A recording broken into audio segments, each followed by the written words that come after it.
Assalamualaikum warahmatullahi wabarakatuh. Selamat pagi anak-anakku semua. Ketemu lagi kita untuk pembelajaran tema 1 Selamatkan Makhluk Hidup.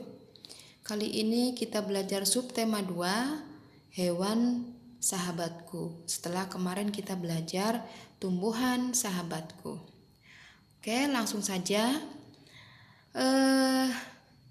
Hewan sahabatku, tentunya di antara kalian pasti punya hewan-hewan kesayangan atau hewan-hewan peliharaan.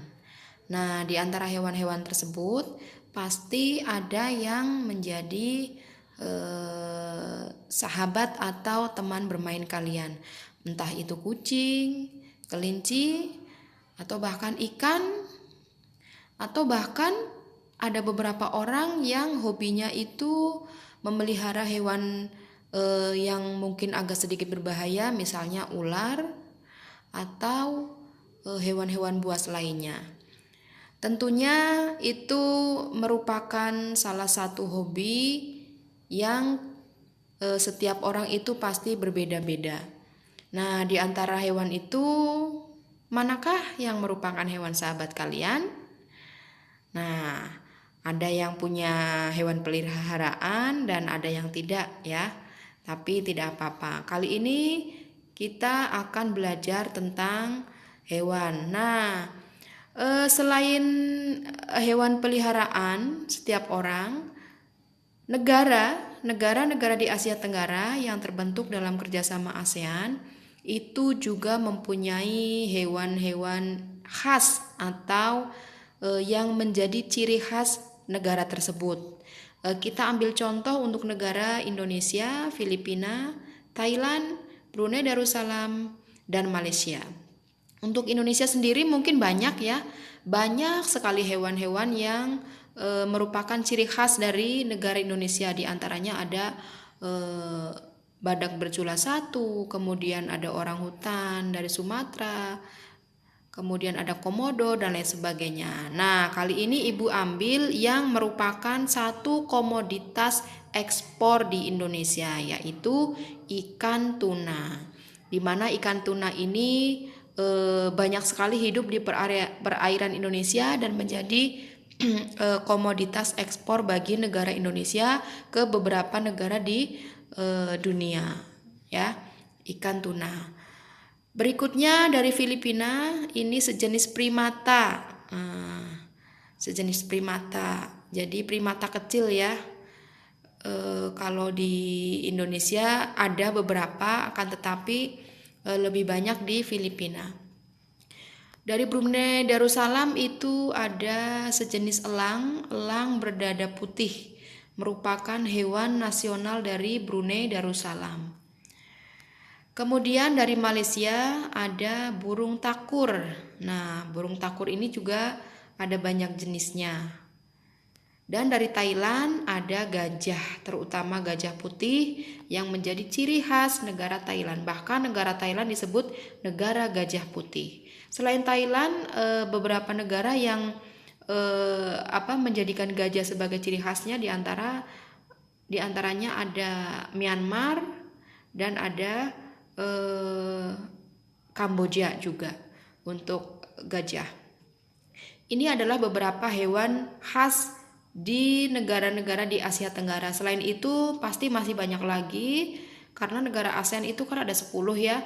Nah, setiap negara itu pasti mempunyai hewan khas masing-masing. Nanti kalian akan mengerjakan tugasnya di akhir di buku tema nanti ada ya. Berikutnya, hewan-hewan tersebut tentunya untuk menjaga kelestarian hidupnya itu harus berkembang biak. Apabila tidak, ya akan punah. Tidak ada lagi keturunannya. Nah, kemarin kita sudah belajar tentang perkembangbiakan tumbuhan, terutama yang generatif dan vegetatif alami. Untuk vegetatif buatan nanti ada di tema berikutnya ya. Jadi kita potong dulu untuk perkembangbiakan tumbuhan yang vegetatif buatan. Kita akan bahas nanti. Sekarang kita bahas dulu perkembangbiakan hewan. Sama seperti halnya tumbuhan, cara perkembangbiakan hewan ada dua. Yang pertama adalah secara sama, generatif, yaitu secara kawin. Yang kedua, selain generatif, dengan cara secara tidak kawin disebut vegetatif. Nah, sama ya seperti tumbuhan juga ada generatif, ada vegetatif. Ada yang cara kawin, ada yang tidak kawin. Nah, untuk perkembangbiakan generatif itu sendiri itu dibagi menjadi 3. Ya, yang pertama itu perkembangbiakan generatif ovipar atau dengan cara bertelur. Ya, bertelur. Nah, hewan-hewan yang berkembang biak secara bertelur itu ada banyak sekali. Nanti kita bahas contoh-contohnya, ya. Berikutnya yang kedua, perkembangbiakan secara generatif yang kedua adalah vivipar atau melahirkan atau beranak, sama aja. Melahirkan atau beranak itu sama. Yang ketiga dengan cara ovovivipar. Nah, ini gabungan antara bertelur dan melahirkan. Memang ada hewan yang bertelur tapi juga melahirkan. Nanti kita akan bahas di belakang, ya. Itu adalah cara-cara perkembangbiakan hewan secara generatif, ya. Jadi ada berapa? Ya, ada 3. Yang pertama ovipar, betul, bertelur. Yang kedua vivipar atau melahirkan. Yang ketiga ovovivipar, bertelur dan melahirkan. Untuk membedakannya bagaimana? Terkadang suka ketuker antara ovipar dan vivipar. Kalau Bu Yuni ketika masih SD dulu untuk menghafal itu mudah. Sebenarnya ovipar itu berasal dari kata ovum. Ovum itu artinya telur. Tapi kadang suka lupa juga mana ya yang bertelur, apakah vivipar atau ovipar. Nah, ingat-ingat ovipar. O, depan hurufnya O itu bulat seperti telur. Maka ibu selalu mengingat yang depannya ovivipar, berarti itu bertelur karena O-nya seperti telur. Seperti itu dulu. Karena kadang suka ketukar sama vivipar, ya. Kalau ovovivipar itu nggak bakal ketukar. Kenapa? Karena gabungan ovo sama vivipar. Nah, ya, jadi nggak bakal ketukar. Itu ya. Berikutnya yang perkembangbiakan hewan secara vegetatif. Vegetatif itu secara tidak kawin. Ada 3. Yang pertama dengan cara tunas. Nah, tunas itu bukan hanya ada pada tumbuhan, tetapi ada pada hewan. Ya, hewannya apa yang bertunas? Nanti dibahas ada, ya. Berikutnya hewan berkembangbiak secara vegetatif, fragmentasi. Ya. Terus yang ketiga dengan cara membelah diri. Jadi perkembangbiakan vegetatif hewan ada 3. Yang pertama tunas, fragmentasi, dan membelah diri. Generatif juga ada 3. Ovipar bertelur, vivipar melahirkan, ovovivipar bertelur dan melahirkan. Oke, berikutnya kita bahas satu persatu, terutama untuk generatif dulu ya. Yang vegetatifnya nanti ada lagi pembahasannya. Ovipar, ovipar tadi bertelur atau melahirkan? Betul, bertelur. Lihat O-nya, berarti ingat telur karena bulat. Ciri-cirinya, hewan tersebut tidak mempunyai kelenjar susu. Tidak mempunyai kelenjar susu. Karena tidak mempunyai kelenjar susu, berarti hewan tersebut tidak menyusui anaknya. Ya. Dan juga tidak mempunyai daun telinga.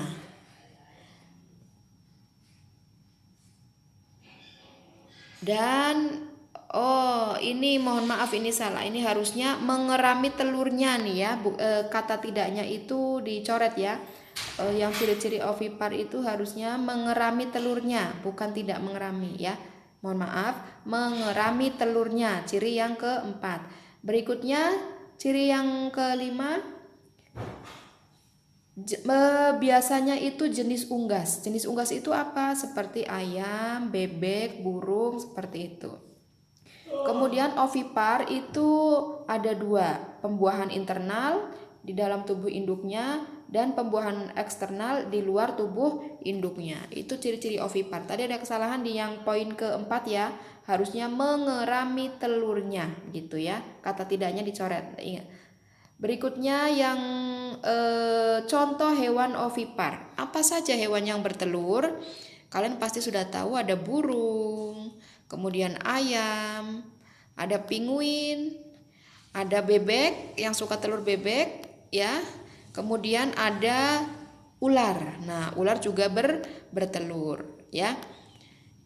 Terus itu yang internal. Kemudian yang pembuahan eksternal itu contohnya pada katak ya. Jadi telurnya dibuahi di luar. Katak, kemudian ikan juga eksternal. Ya, tapi semuanya sama dengan bertelur. Berikutnya yang kedua vivipar. Vivipar tadi berarti secara melahirkan. Ciri-cirinya mempunyai kelenjar susu, kemudian menyusui anaknya, kemudian mempunyai daun telinga dan tubuhnya ditutupi rambut. Nah, ini harusnya ditambah lagi cirinya tidak mengerami telurnya karena tidak bertelur. Disebut juga hewan mamalia atau hewan yang menyusui anaknya. Contohnya apa saja? Contohnya ada kuda, sapi, singa, kucing, kemudian kambing, kemudian ada ikan lumba-lumba dan ikan paus ya yang melahirkan. Yang melahirkan lumba-lumba dan ikan paus. Lumba-lumba dan ikan paus termasuk hewan mamalia. Berikutnya yang ketiga, berkembang biak secara ovovivipar. Ovovivipar ya. Pembuahannya terjadi di dalam tubuh induknya, lalu di dalam tubuh induknya telur itu berkembang menjadi individu baru. Setelah calon anaknya berkembang sempurna, induknya siap untuk mengeluarkan dari tubuhnya. Nah, ovovivipar ini biarpun ada melahirkannya tetapi tidak menyusui dan biasanya hewan berdarah dingin. Contohnya apa saja? Contohnya ada kadal, ikan hiu, kemudian buaya, dan beberapa jenis ular misalnya ular boa. Itu yang ovovivipar atau bertelur dan melahirkan.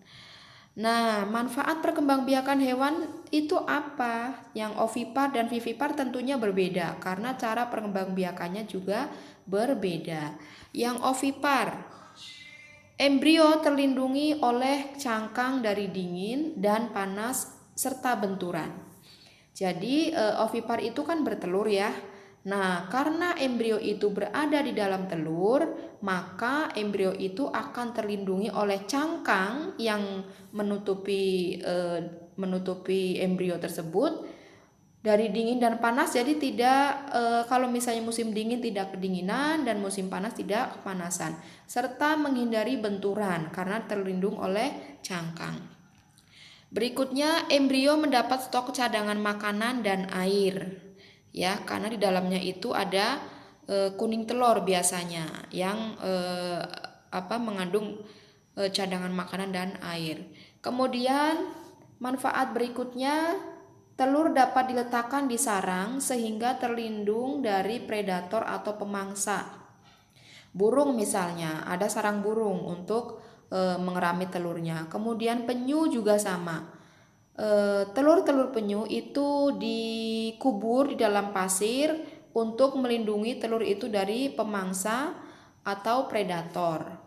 Kemudian manfaat perkembangbiakan vivipar yang melahirkan. Yang pertama, induk dapat membawa embrio di dalam tubuhnya sehingga terlindung dari predator atau pemangsa. Nah, ini biasanya itu ketika masa-masa hamil.